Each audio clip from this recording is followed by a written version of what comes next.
Okey, selamat pagi semua murid-murid. Okey, hari ini kita akan belajar unit yang sama dengan minggu lepas, iaitu masih lagi unit 1, kepercayaan kepada Tuhan, dan tema kita masih lagi saya dan jiran. Baiklah, kita lihat standard pembelajaran kita ialah memerihalkan amalan ajaran agama atau kepercayaan yang dapat mengeratkan hubungan sesama jiran. Maknanya kita akan tengok apakah amalan-amalan ajaran agama kita atau kepercayaan yang boleh membantu hubungan kita sesama jiran agar lebih erat. Ya. Okey, seterusnya objektif pembelajaran.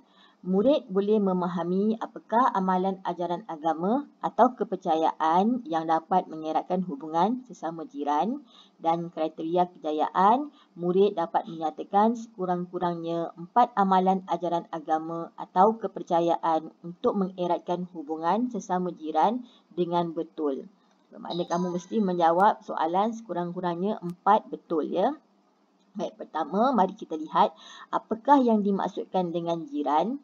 Jiran ialah mereka yang tinggal berdekatan dengan rumah kita, sama ada di depan, belakang, kiri dan kanan rumah kita, ataupun flat, sekiranya kamu tinggal di flat atau kondominium, atas dan bawah juga dikira sebagai jiran kamu, ya.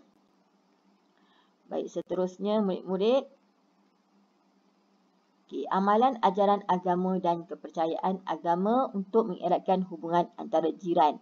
Okay, ada beberapa amalan, ya, yang boleh membantu mengeratkan hubungan kita sesama jiran supaya menjamin kehidupan harmoni dalam taman tersebut. Okay, maksudnya dalam taman kita lah, sama ada kita tinggal dengan pelbagai kaum ataupun bangsa ataupun agama, kita tetap boleh beramal dengan kepercayaan agama kita, dengan ajaran agama kita, tanpa sebarang masalah dengan jiran-jiran lain yang berlainan agama, ya. Baik, kita dan jiran adalah bebas mengamalkan agama dan kepercayaan masing-masing, ya. Baik, antara salah satu cara untuk kita merapatkan hubungan dengan jiran ialah dengan mengunjungi rumah jiran, ya, berkunjung ke rumah jiran semasa perayaan, ya. Contohnya macam dalam gambar ini, Ahmeng menjemput Rawi dan Alif ke rumahnya ketika perayaan Tahun Baru Cina.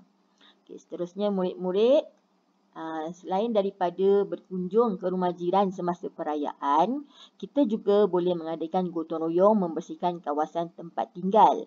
Gotong royong tidak bermaksud kita membersihkan rumah kita sendiri. Mungkin juga kita menyapu sama rumah jiran, dan jiran-jiran juga tolong mengutip sampah di rumah kita. Itu namanya gotong royong, ya. Jadi kita berbilang kaum dan bangsa, kaum Cina, India, Melayu, Kristian, Sikh, sama-sama bekerjasama, ya. Tidak memilih bangsa dan agama, ya. Jadi hubungan ini menggalakkan kita bekerjasama dengan jiran-jiran. Selain itu, mengeratkan hubungan kita dengan jiran-jiran.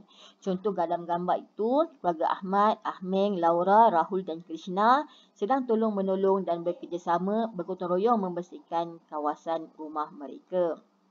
Seterusnya murid-murid, cikgu percaya semua agama melarang kita daripada bercakap buruk mengenai jiran kita. Terutama sekali pada benda-benda atau perkara-perkara yang kita tidak pasti akan kesahihannya ataupun betul atau tidak benda itu. Jadi kita tidak boleh berburuk sangka, bercakap buruk mengenai jiran kerana ia akan menyakiti hati jiran dan membuat jiran sedih. Kerana murid-murid, kita nak tinggal lama dengan jiran. Jangan kita bergaduh dengan jiran, ya murid-murid. Okey, contoh dalam gambar, Ahmad dan Ahmeng tidak boleh bercakap perkara yang buruk mengenai jirannya Laura kerana akan menyakiti hati Laura dan membuat Laura sedih. Okey, gambar seterusnya, kita tidak boleh mengambil barang-barang jiran tanpa izin dan pengetahuan mereka, ya murid-murid, kerana itu boleh dianggap sebagai perbuatan mencuri. Contoh, sekiranya kita lihat di rumah jiran kita ada bola dan kita nak main bola, kita tidak boleh terus ambil bola daripada rumah jiran. Kita mesti buat apa murid-murid? Kita mesti meminta izin terlebih dahulu. Dan kita mesti pastikan jiran memberi izin. Sekiranya kita minta izin, jiran tidak izinkan, kita masih lagi tidak boleh mengambil barang tersebut, ya. Jika jiran izinkan, baru kita boleh ambil. Itu pun sebagai pinjaman, ya. Tetapi kadang-kadang mungkin di rumah jiran ada pokok kari, mak-mak kita nak masak contohnya kan, nakkan sedikit daun kari, kita minta izin jiran, jiran bagikan, yang tu kita boleh gunakan teruslah, tidak perlu kita pulangkan ya. Baik. Contoh dalam gambar, Ali ingin meminjam kasut rawi tetapi dia meletakkan semula kerana rawi tiada di rumah ya. Nampak dia tidak dapat minta izin rawi, jadi dia letak semula kasut. Okay, seterusnya murid-murid, selain itu murid-murid antara aktiviti yang boleh ataupun amalan ajaran agama yang boleh kita amalkan untuk kita merapatkan hubungan sesama jiran ialah kita boleh menjemput jiran untuk makan bersama di rumah kita ya pada bila-bila masa yang bersesuaian.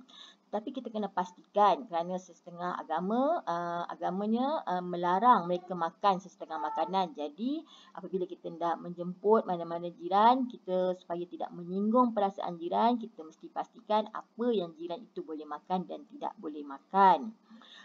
Jadi hidangkanlah makanan yang jiran boleh makan dan jangan hidangkan makanan yang mereka tidak boleh makan ya berdasarkan agama mereka. Contoh dalam gambar, Encik Ahmeng menjemput Encik Rahul sekeluarga makan malam di rumah mereka.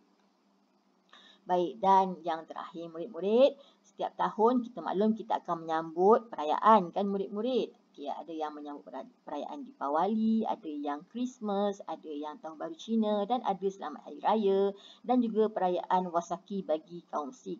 Okey, semasa perayaan kita, apa kita boleh buat dengan jiran-jiran yang berlainan bangsa dan agama? Kita boleh jemput mereka datang meraihkan bersama-sama perayaan kita dan menjamu makanan ataupun juadah yang disediakan di rumah kita ya. Contoh dalam gambar, Encik Krishna menjemput Puan Ramlah dan Puan Siulan ke rumahnya sempena sambutan perayaan Deepawali. Tetapi seperti yang cikgu katakan, ambil maklum ya, ambil tahu apa yang makanan-makanan yang agama jiran kita melarang mereka makan dan jangan kita hidangkan makanan itu kepada mereka. Sebaliknya, kita hidangkanlah makanan yang mereka boleh makan ya. Baik, terima kasih murid-murid. Itu saja pembelajaran kita pada hari ini. Kita akan jumpa lagi pada minggu hadapan. Jadi cikgu ada berikan soalan ya, yang mana murid-murid perlu jawab dalam buku tulis moral. Cikgu minta maaf, cikgu tidak dapat lagi boleh menggunakan buku aktiviti kerana cikgu belum membeli lagi ya.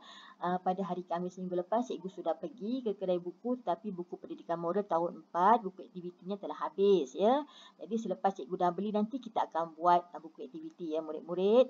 Buat masa ini senang saja latihannya murid-murid. Nyatakan semula 6 amalan ajaran dan kepercayaan agama yang boleh kita amalkan supaya hubungan kita dan jiran bertambah erat dan menjamin keamanan hidup berjiran.